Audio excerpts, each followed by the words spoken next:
When training deep neural networks, there's many things that can go wrong. And in this final unit, we're gonna cover some common failures and discuss some debugging strategies. In particular, this unit is based on a blog from Slav Ivanov called 37 Reasons Why Your Neural Network is Not Working. And you can find the link here at the bottom. So it's a slight modification of the comments that were given in this blog. So the blog starts with, the network had been trained for the last 12 hours. It all looked good. The gradients were flowing and the loss was decreasing. But then came the predictions, all zeros, all background, nothing detected. What did I do wrong? I asked my computer, who didn't answer. So it's really a complex system that we're dealing with. And it's sometimes very hard to find the problem. Also, training times are long. It's difficult to debug. And so this little guide should give you some intuition on how you could get started. So the first thing is an emergency first response list that are the most common that could cover the most common problems that could occur in your model. So the first thing is, you should always start with a simple model that is known to work for this particular type of data. For example, before going into some more sophisticated deep learning architectures, maybe you should want to use the AlexNet or the VGG architecture for images and use a standard loss. Make sure you start by having something working. And then turn off all bells and whistles. For instance, regularization and data augmentation. This is a very important point. Whenever debugging a complex system, it's important that you simplify. It's actually the advice that I give most commonly to also my PhD students. Simplify. Make the problem smaller. Try to find the smallest instance of the model that still shows the phenomenon of interest, that still shows the problem, that still doesn't work. Make it so simple that it almost must work, but it doesn't. And then you will find the underlying cause. Also, make the model and the data set smaller in order to increase the debug cycles, to have more debug cycles in the same period of time. If fine-tuning a model, double-check the preprocessing. You need to make sure that the preprocessing for the fine-tuning stage is the same as the preprocessing that has been used for pre-training. Verify that the input data is correct. It's very easy to get the input incorrect by swapping the channels in a different order, or loading a different image size, or passing the incorrect index of the mini batch. Visualize. Visualization is also one of the most common advices I give. It's often the case that when you have a good visualization, then you can find problems much more easily. In machine learning or computer vision, it's often hard to define unit tests that are useful, but visualizations and simplification can help you enormously in debugging your project. Then start with really small data sets. Start with one sample. Overfit. If it doesn't overfit, there must be something fundamentally wrong already at the very basics of your model, I/O, data, whatever. And then once this is working, gradually add more data. Once you overfit perfectly on one sample that you get the desired result, gradually add more data until you see some generalization happening. And then also start gradually adding back all the pieces that you omitted from your original model. Don't start with the full model, but step by step add things. Augmentation, regularization, loss functions, more complex architectures, and really go one step at a time so that you know what the cause was of a particular failure mode or what a particular change in your design achieved in terms of maybe accuracy or qualitative results, etc. So let's now go over some of these common issues in more detail. Let's start with dataset issues. The most important thing is really check your input data. Make sure that what you feed to the network makes sense. For example, it's easy to mix up the width and height of an image. Sometimes you just pass the wrong index, or you feed in zeros by mistake because the data was loaded incorrectly. Or you load the same batch over and over. So in every iteration of your algorithm, you always see the same batch. You're overfitting to the same batch, but you will not achieve generalization. So print and display a couple of batches and make sure that everything makes sense. A good debugging strategy is also to try random inputs. Try passing random numbers instead of actual data and see if the error behaves the same way. See if the model stops with an error or if it does not stop. If the error behaves in the same way, it's a sure sign that your net is turning data into garbage at some point.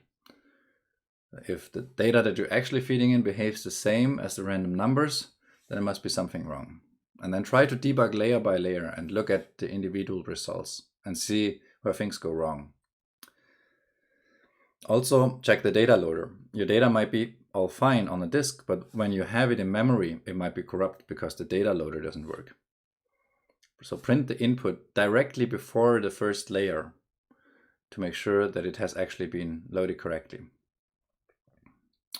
Also make sure that the input is connected to the output. Check if a few input samples have the correct labels. And make sure shuffling input sample works the same way for the output labels. It's a common mistake that when you load the data, you shuffle the mini batches, but you forgot to shuffle the labels. So really, when you do that, you need to shuffle both in the same way. Then verify noise in the dataset.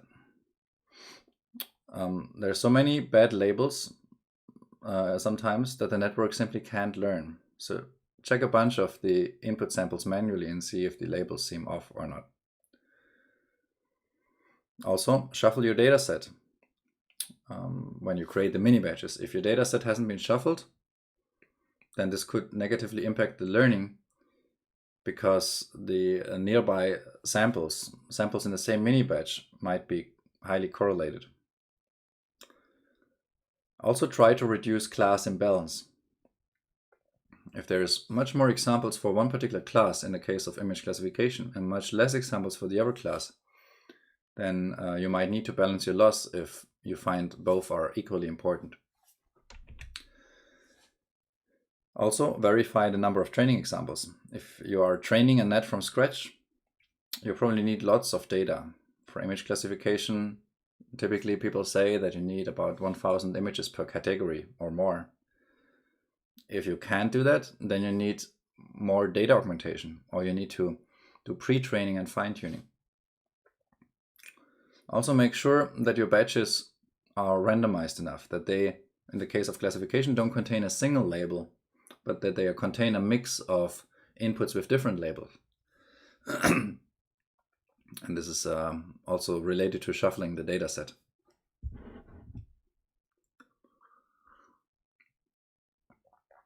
What's also important is that you should always start with a standard dataset that you know that works.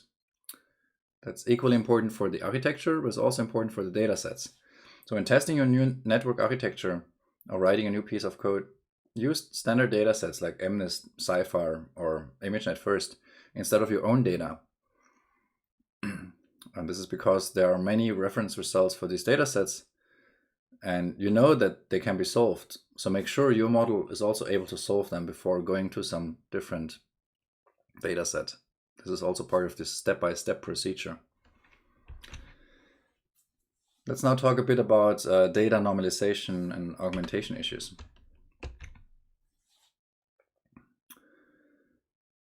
It's often helpful to standardize your inputs.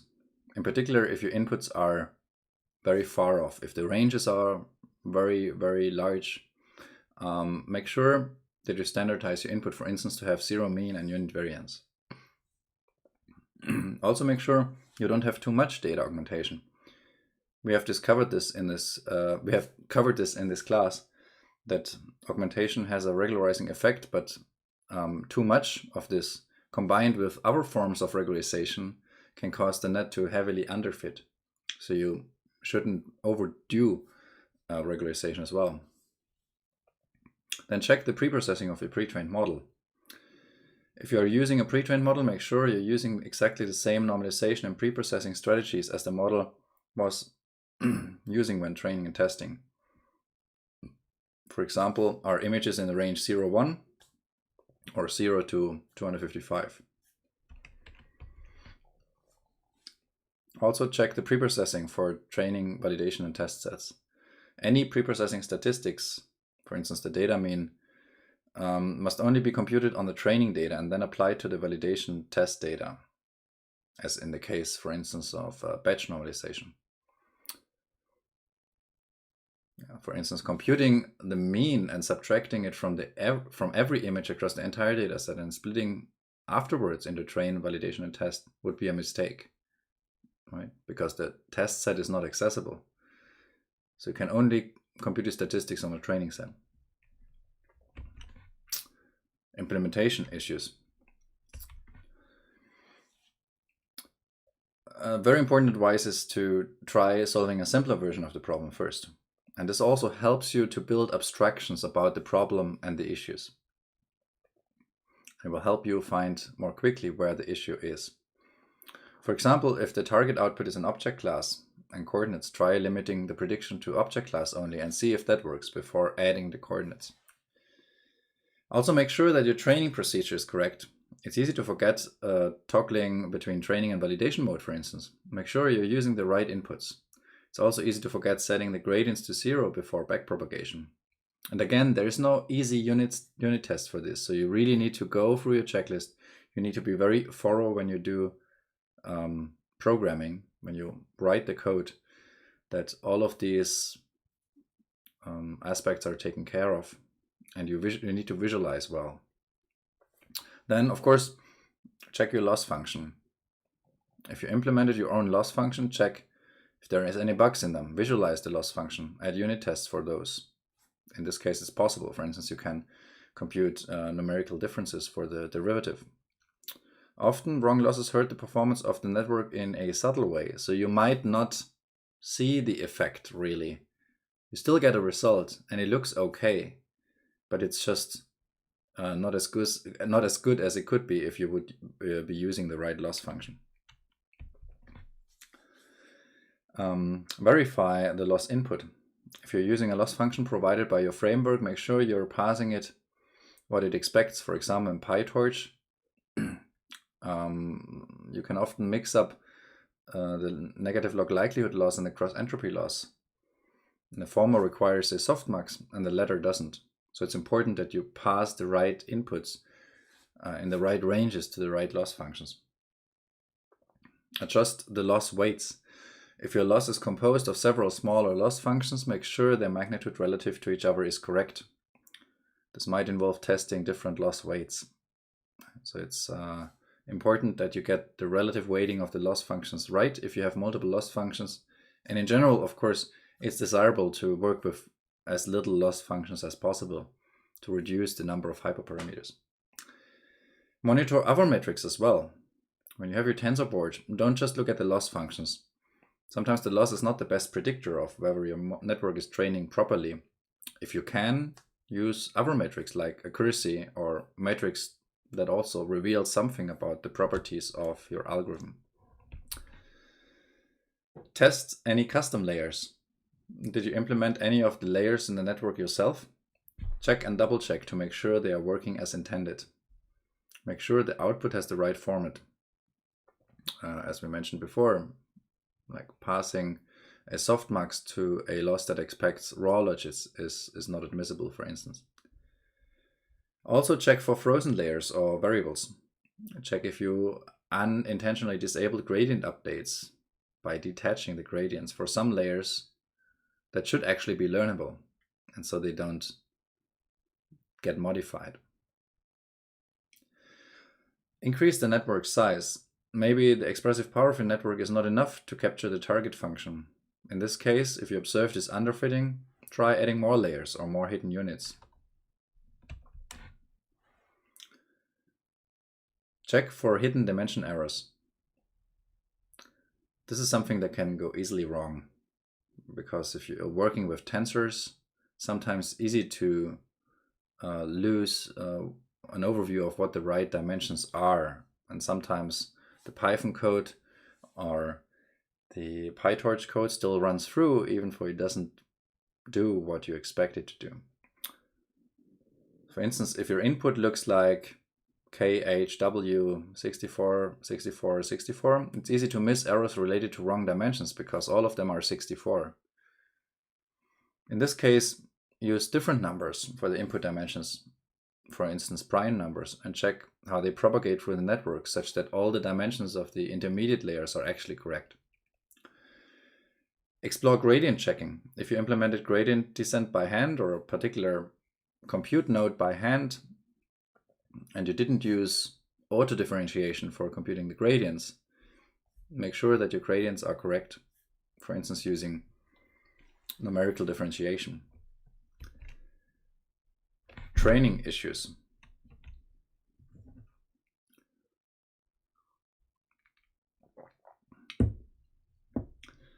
Start solving a really small dataset. This is really important. Overfit on a small subset of the data is the first you should do in order to make sure that training in general could work. It's not a sufficient condition that it works, but it's a necessary condition. For example, train with just 1 or 2 examples and see if your network can learn to differentiate these. Move on to more examples per class. Also check weight initialization. If unsure, use Javier or He initialization. Also, your initialization might be leading you to a bad local minimum. So try a different initialization and see if that helps. Initialization is also a hyperparameter, and sometimes you might need to modify it. Change your hyperparameters. Maybe you are using a particular bad set of hyperparameters. Try to modify them, and if possible, do a small grid search. Reduce regularization. Too much regularization can cause the network to underfit. In this case, reduce regularization such as dropout, batch norm, weight, bias, L2 regularization, etc. Give it time. I've seen it often that people weren't very happy with their results, but then they trained the model for a week more and the results kept getting better and better. Deep learning optimization can be very slow, so maybe your network just needs more time to train before it starts making some meaningful predictions. If your loss is steadily decreasing, let it train some more. Switch from train to test mode. Some frameworks have layers like batch norm, dropout, and other layers behave differently during training and testing. Switching to the appropriate mode is necessary, of course, for your network to predict properly. And very important, always visualize the training process. Monitor the activations, the weights, updates of each layer. Make sure the magnitudes match. For example, the magnitude of the updates to the parameters should be 10 to the power of minus 3. Consider visualization like TensorBoard or Crayon. In a pinch, you can also print weights, biases, and activations. So these are really useful tools that help you. Be on the lookout for layer activations with a mean much larger than 0. And try batch norm or other forms of activation functions in this case. Weight histograms should have an approximate Gaussian distribution after some time. For biases, these histograms will generally start at 0 and will usually end up being approximately Gaussian. Keep an eye for parameters that are diverging, that become very large. Try a different optimizer. Your choice of optimizer shouldn't prevent your network from training unless you have selected particularly bad hyperparameters. However, the proper optimizer for a task can be helpful in getting the most training in the shortest amount of time. So you might need to switch from the standard optimizer for your particular problem. Exploding and vanishing gradients. Check the layer updates, as very large values can indicate exploding gradients. In this case, gradient clipping might help. Also check the layer activations. Good standard deviation for the activations is in the order of 0.5 to 2. And if you have values significantly outside of this range, this might indicate vanishing or exploding gradients.